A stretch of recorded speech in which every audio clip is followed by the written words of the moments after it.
Hi, everyone. Thank you for listening and watching our presentation. We'll be presenting regarding the green hydrogen renewable energy. I'm joined with my colleagues, Yasna and Huong, and Yasna will be opening the presentation. Okay, thank you very much, Katarina. First of all, what is a green hydrogen? It's a fuel that can be produced from water and renewable energy. It can replace fossil fuels in transportation, industry, and building. It requires relatively little water. Less than 1% of water used in the mining could replace all your diesel consumption. Hydrogen is the most abundant element in the nature. Hydrogen can be obtained from natural gas called gray and blue hydrogen, or from water, green hydrogen.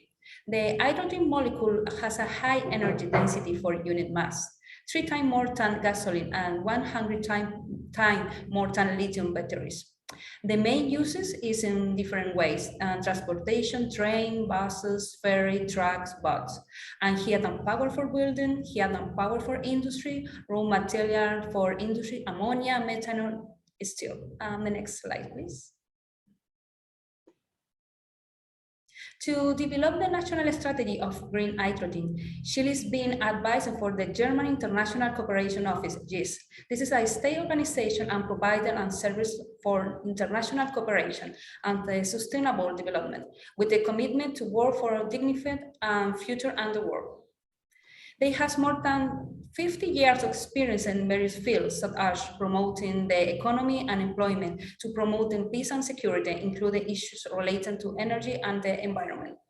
The objective of this support is to accelerate the development of green hydrogen projects in Chile by conducting evaluation or specialization technical consultancies to reduce the technical and knowledge gaps in projects so that they can continue with their development and execution. According to GIS, the use of green hydrogen is presented as a key element for the decarbonization of its industrial process, generation of electrical and thermal energy, and its conversion into other products or massive use and input the chemical industry, in transportation, agriculture, etc. Since 2015, GIS, together with the Ministry of Energy, has promoted the use of hydrogen, not only as an input of the industry, but also its use as energy, considered that the Chile has the advantage of having a great potential for renewable generation of the low price, competitive, which translates into the possibility of producing green hydrogen at prices lower than anywhere else in the world. Institute of Clean Technologies of Chile is invested $194 billion in 10 years, and Consortium of Technology Development for the European Union, $7 billion in 4 years. And the next slide, please. One of the most important factors of the green hydrogen project, and which we would like to highlight, is social and local development.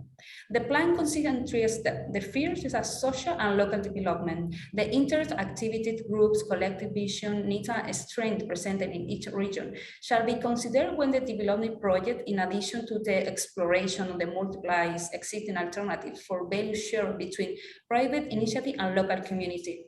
The state is articulating the dialogue between hydrogen project developers and neighboring communities, which guarantees solid communication and capacity building. With this agreement and mechanism are negotiated between the interest parties to promote the generation of local supply chains, capacities, and best practices in terms of territorial and communal interests.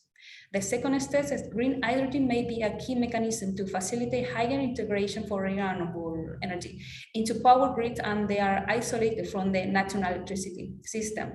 An evaluation of this potential will be carried out, as well as the identification of specific barriers to the green hydrogen deployment in this system, including potential regulatory and market barriers on their generation. And the last step is policies and plans that determine the potential land uses in various regions have not usually considered the alternative of green hydrogen deployment. This instrument will be reassessed on light on the new possibilities that the green hydrogen unlock in order to facilitate a coherent and rational integration for these activities in that region and their use on the land of nature resource. Chile is also committed on the guideline of the Sustainable Development Objective of the United Nations in this project, especially with the objective goal number 7, affordable and clean energy, goal 8, decent work and economic growth, goal 9, industry, innovation and infrastructure, goal 30, climate action, and goal 17, partnership. Now my colleague Hyun continue with the presentation. Thank you very much. So I'm going to give you the bigger picture of what's going on. And it's clear that environmental crisis will profoundly alter the planet, and no one amongst us, whatever our strength, circumstance, can remain unaffected, which requires collective actions, and multilateralism is more effective than going alone. Let me introduce the world's highest level decisions-making body on the environment, United Nations Environment Program, or UNEP. Since 1972, UNEP has been the global authority that set the environmental agenda, promote the coherent implementations of environmental dimensions of sustainable development within the EU system, and serves as an authoritative advocate for the global environment. And UNEP has been working closely with its member states, representatives from civil society, businesses, and other major groups to address environmental challenges in various fields, such as air biodiversity, disaster and conflicts, energy, and many other more, as you can see on the slide. But now I'm going to talk about its major projects. Next slide, please. Okay, as you can see, there are some highlights in hundreds of projects from UNEP, but I'm gonna focus and walk you through the most important one, the green economy. Yeah, next slide, please.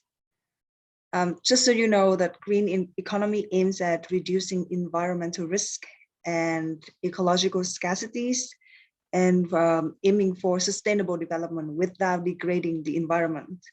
As you can see, that is happening in several countries like Belarus, Georgia, Ukraine, and it's still going on. And it was mainly financed by the European Union, and aim to introduce sustainable consumptions and productions into national development plans, promote the shift to green economy in economic sectors, so a little bit less for economy and a little bit more for environment. And UNEP realized the importance of integrating sustainability into the global finance sector and working with government to invest in a sustainable future as we look forward to a post-pandemic future. So what's the next step? Green hydrogens, but as it's not yet popular. And why is that? What are the disadvantages? So Katie will tell you about that. Thank you, Hung. I will introduce you to some disadvantages of green hydrogen today. One of the first disadvantages is that it is too expensive. From a conventional standpoint, water electrolysis is expensive. It requires rare catalysts such as platinum and iridium, which are hard to source and are highly priced because it's hard to source. It's also, green hydrogen is also very hard to store. One of the green hydrogen properties is that it has lower density. In fact, it is a lot less dense than gasoline. This means that it has to be compressed to a liquid state and stored the same way at a lower temperature to guarantee its effectiveness and efficiency as an energy source. Another disadvantage is that it's not the safest source of energy. The power of hydrogen should not be underestimated at all. Although gasoline is a little more dangerous than hydrogen, hydrogen is highly flammable and volatile substance that frequently makes headlines for its potential dangers. Another disadvantage is that it is very difficult to transport. It's a daunting task to transport hydrogen brilliantly due to its lightness. And also, hydrogen energy cannot sustain the population. So one of the biggest disadvantage is that it cannot sustain the population.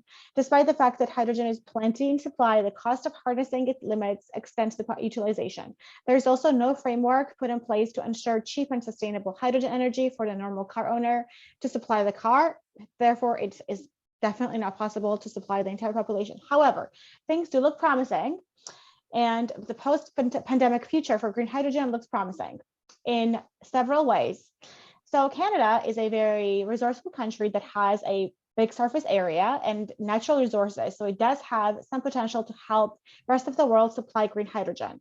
In the wake of a 750 billion euro recovery plan, the European Commission unveiled a hydrogen strategy for a climate neutral Europe. Its investments in water electrolysis alone could be 24 billion to 42 billion euros by 2030. Canada unveiled its hydrogen strategy plan in December of 2020. The government says that the clean fuel sector could be worth between $50 billion and create 350,000 jobs, and help Canada reach its net zero targets by 2050. Canada is the world's fourth largest producer of hydropower, and Ontario, so Eastern Canada, hosts one of the largest operating nuclear plants in the world. Both sources of zero carbon electricity can enable green hydrogen production. And last but not least, German industrial conglomerate ThyssenKrupp is installing an electrolysis plant for Canadian energy group Hydro-Québec, which also is in Eastern Canada. The electrolysis plant is set to be completed in late 2023 in Vernesse in the province of Quebec, and will be one of the world's largest production facilities of green hydrogen produced from renewable power, with an expected annual output of more than 11,000 tons of green hydrogen. So this could potentially be enough to supply some of the world, if not most of the world, which we'll see in the future. And to conclude the presentation, let's go over the key points and the hopes of the future for green hydrogen. We can see that the hydrogen could potentially be the fuel of the future or the present. In some cases, in recent years, we have witnessed a renewable energy boom through improvements in technology and the execution of proactive policies. The reduction in the cost of renewable energy has also contributed to green hydrogen gaining a lot of traction. The prognosis is that the solar and wind power will make green hydrogen cost less than the one extracted from natural gas, with carbon captured by 2030. In 2050, green hydrogen will be cheaper than natural gas.